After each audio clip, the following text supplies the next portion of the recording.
Well, that was the fastest job we've done on a combine as far as pulling the hydrostatic out of it, the hydrostatic drive, replacing a couple loggers, and the rest of them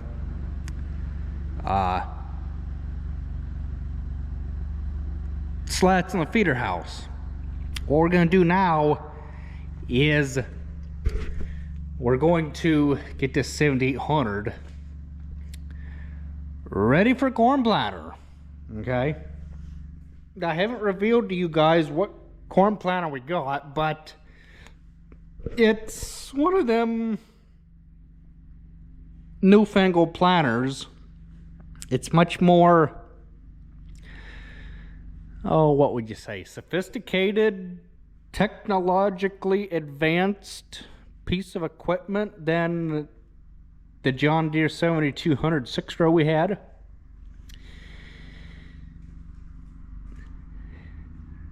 It requires, I think, 3 different monitors, 2 different monitors and a switch,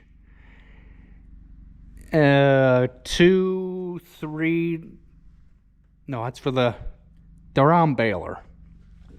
This is for the corn planter, okay?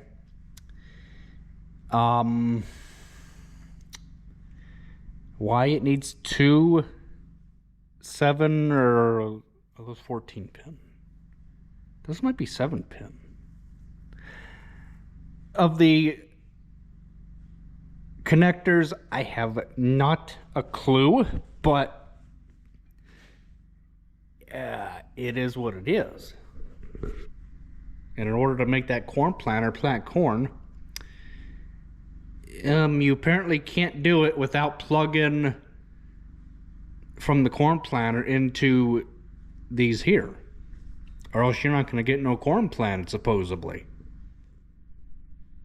Just teasing. We didn't even start to tear the thing apart. We took the side panel off of it though, where that hydrostatic hoo-how thingy needs to come out.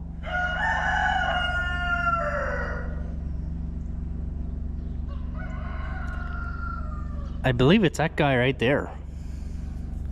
It needs to come out. Yeah, because it's leaking and it is bad. That up there is your hydraulic reservoir. I do know that. I do know that for a certain. This is your hydrostatic Mickey Mouse apparatus here, but in order to make this machine function, you need all these lines and everything to, well, make it work. So this is what I was talking about here. This, I think it's a John Deere, hang on here. Yeah, there's paint scuffed, but that's not from us. I think it's a 1770, 1750? Nope, I was right, 1770. John Deere no-till. And you need all of this stuff to make it run. Okay. This is what I don't know where that is. I think that might be in the cab of the tractor. Just, there's a lot of stuff, a lot of just stuff. I don't know, that looks like an air cleaner. Where it mounts, I have no clue. Nope, wouldn't go there. So yeah.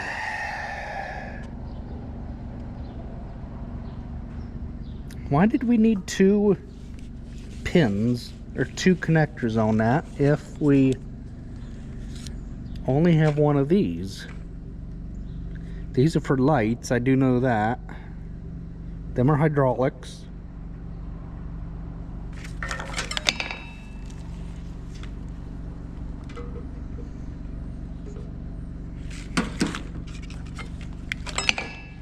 Oh, maybe this here. Oh, okay. I don't know. This is one of them things where I don't want to get involved with it. There's too much to worry about, too much to go wrong. Connectors, sensors, wires, you name it. I like the 1980s better, when there was hardly any electrical stuff. I miss the old 1440. That was a nice little combine. I ran it before a little bit, and I liked it.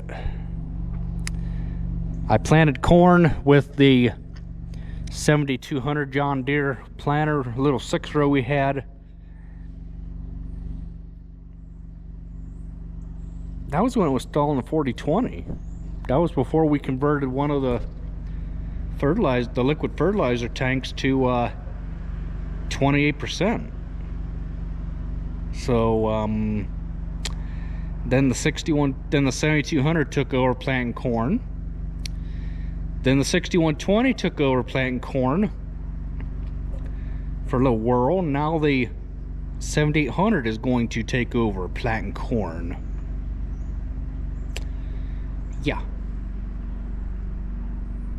Got to make changes in your farming practices to keep up with the times. Need to blow leaves out of the building here. What's left anyhow by 7810. There goes that 7800 with the bigger planter, the newer planter. So Dad's gonna go at the front of the house to clean gutters, and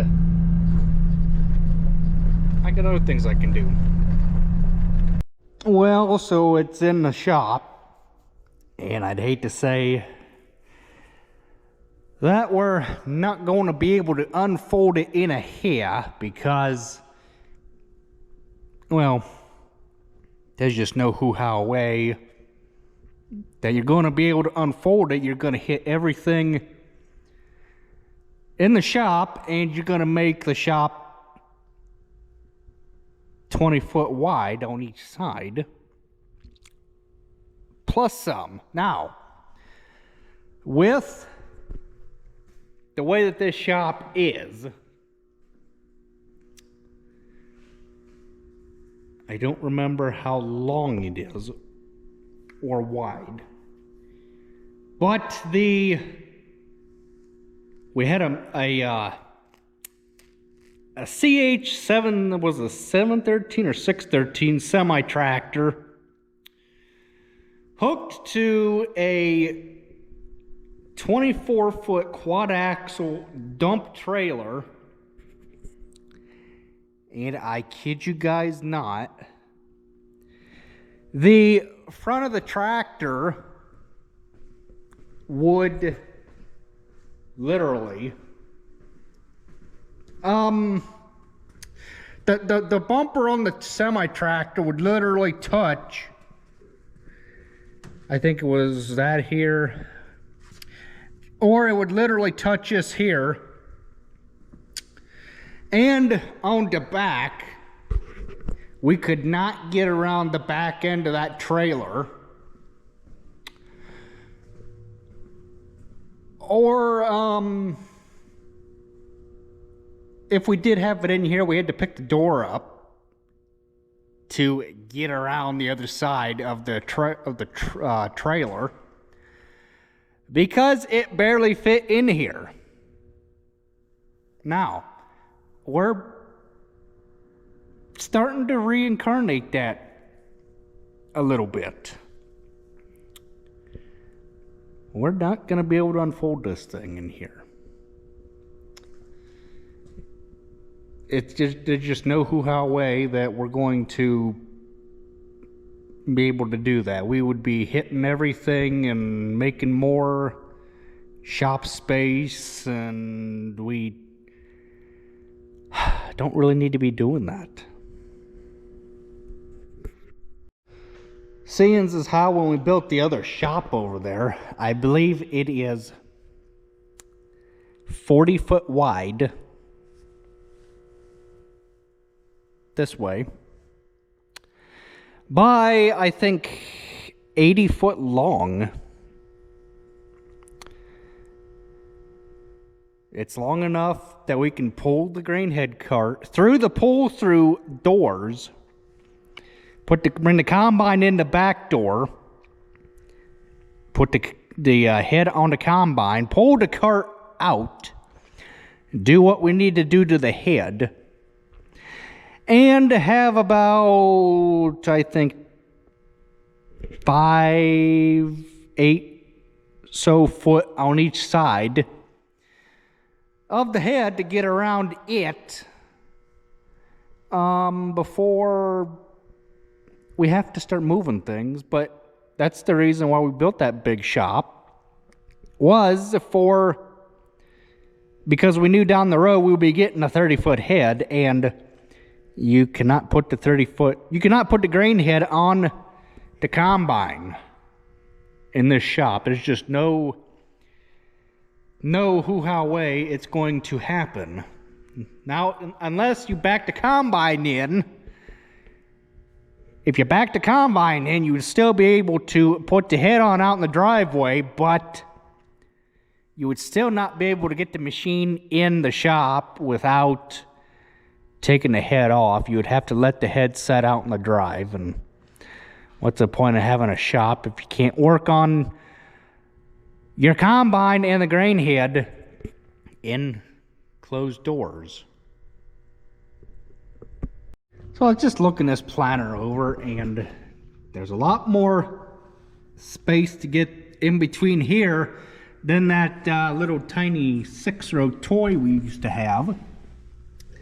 We're gonna have to run a grease gun around it, check the wind in our inflatable weight carriers, so that way when this thing is planting corn, one side does not go down into the field more so than the other side.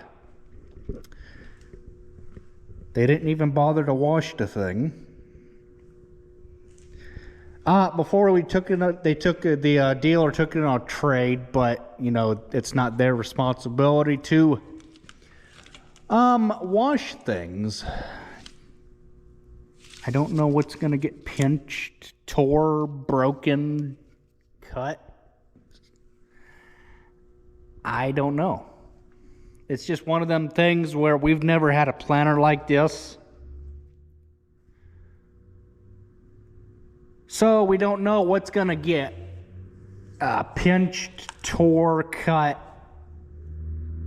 leaking, have to be rewired. That's gonna need a zip tie around that, I can already tell, because when you go down to full disc, that there's gonna get pinched. Why they ran that inside of there? Oh, I already see we got pinched. We do have pinched wires. That's not good. Uh-oh. Well, poo.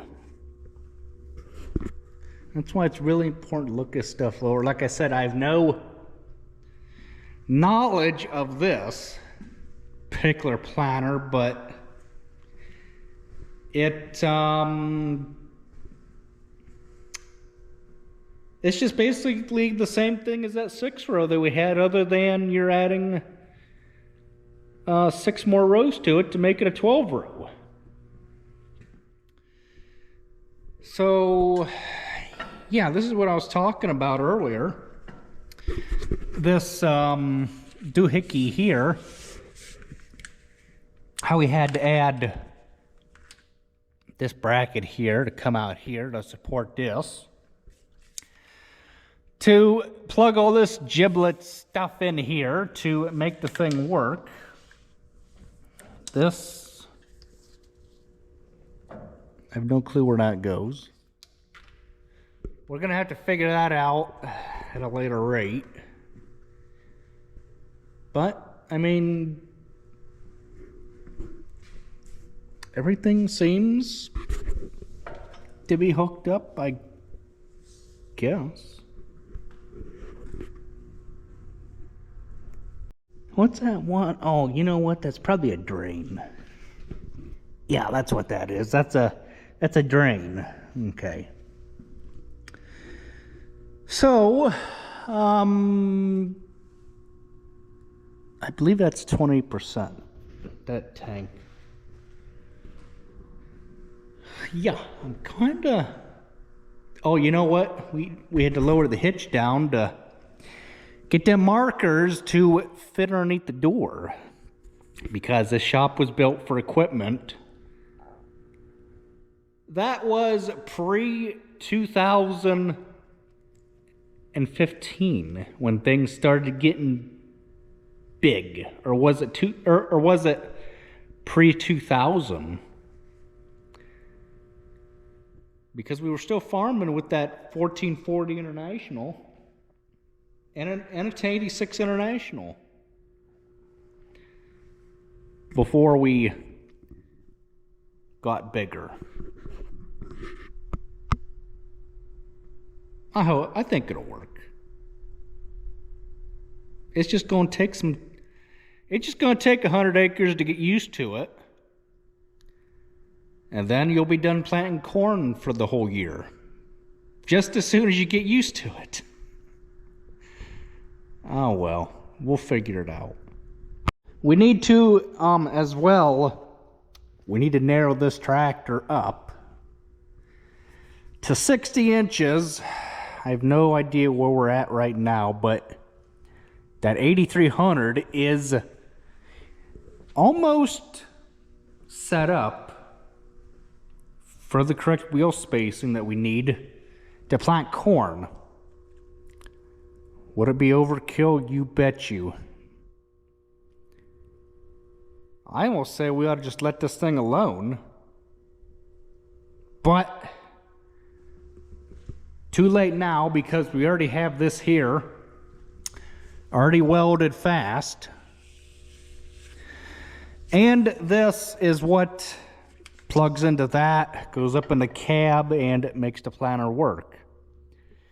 It wouldn't make much sense to Mickey Mouse fart around and unhook and untorch that off, move all the monitors over just so we can have everything in the 8300. This is what Dad chose, so it's gonna get some tires moved around. And you definitely aren't going to unfold the planter on this side. There just ain't no way, no how that it's going to happen. You would be making another entryway over there. By the time it got to around about right where that air hose is, it would end up hitting the welder, clipping the end of the welding bench, and potentially knocking out the window if you even dare tried to swing it out or unfold it in here. Just wouldn't work.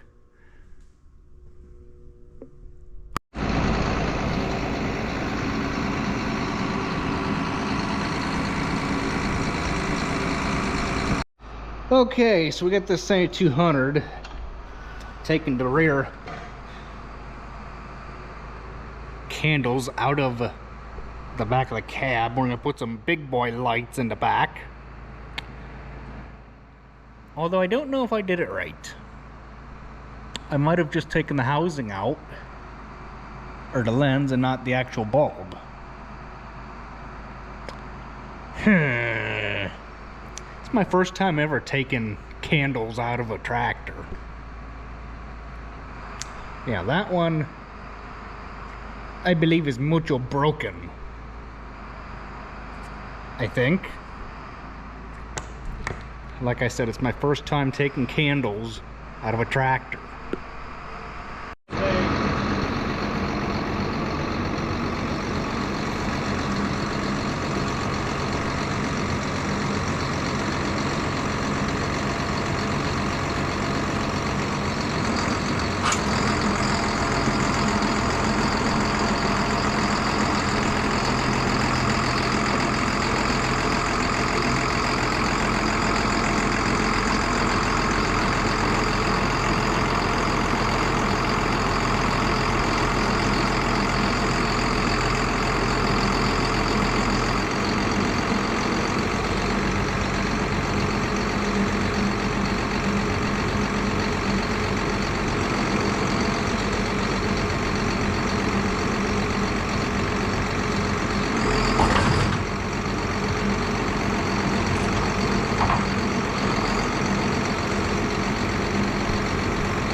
go.